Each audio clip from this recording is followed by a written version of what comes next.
Hi there, my Enter trainees. Good afternoon once again. This is your corporate Enter trainer and soft skills guru, Mr. Myron Sta, and I'm very excited to share with you our lesson for today, the arts of teaching a skill.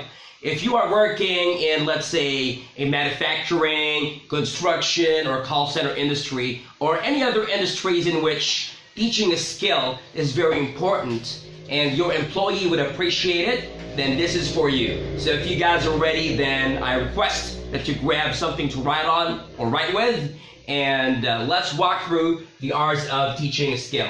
Of course, when we are teaching a skill, it is very important that you're not just very detailed or thorough with what skill you want your coachee to learn. It is also very equally important if you would be able to explain to your coachee why he or she has to learn that skill, what it's going to be for, why it's very helpful, and in which scenarios or situations at work or probably in business that's going to be very helpful in. So the first R you got to keep in mind is there, reveal. So here you simply share what the skill is, okay? So that's the first one, reveal. And since you are teaching a skill, especially if, by the way, before we proceed, let me first explain to you that you must first know, understand, appreciate, and apply the different learning styles of your coachees. There are coachees who are auditory learners. They learn best by hearing or listening.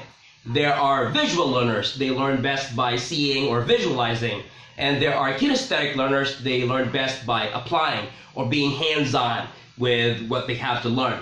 And our second R, which is role model, this is very helpful when you are teaching a skill to highly visual and kinesthetic learners or tactile learners. Because when you role model, you simply demonstrate how the skill is done, right? You simply share best practices. Like when you were still at the previous level doing that skill yourself, this is how you were doing it before. And your coachee would be better off demonstrating or showcasing that skill that or this or those ways, okay? So role model, you have to demonstrate how the skill is done. So your coachee would be able to visualize it, okay? Now, it's not enough, or you can't be convinced that the coach you're teaching this skill to already knows how to apply the skill himself or herself. So the next R is very important.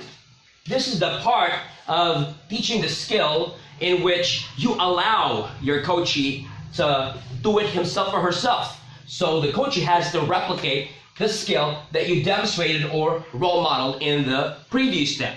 And when the coachee is replicating the skill you are teaching, while you are watching him or her perform it, you have to review it.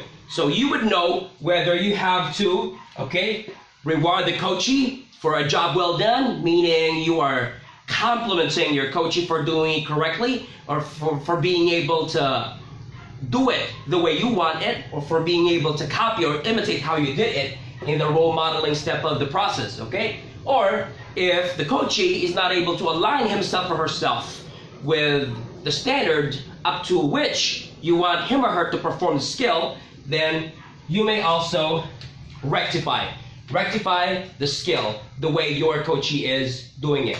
So once again, reveal, share what skill you're going to be teaching or coaching or training your coachee on.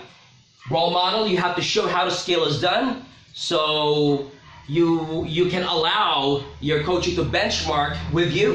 And then of course, you switch roles and you allow the coachee to perform the skill himself or herself. And while the coachee is performing it, all right, you review it. You give feedback on the fly. You give feedback right then and there so the coachee would know if he or she is doing it correctly or not. And then after reviewing, you would know whether you have to reward or compliment your coachee or rectify or correct the actions being done. Okay, so these are the R's of teaching a skill. And believe me when I tell you this, guys, that if you are teaching, coaching, or training your employee on any skill this way, with this structured manner of doing it, with this procedural process or a way of doing it, then you're going to be able to set up your coachee for success, and he or she is going to be on the right track. Once again, guys, thank you for watching and listening. May you enjoy the rest of your day. Goodbye.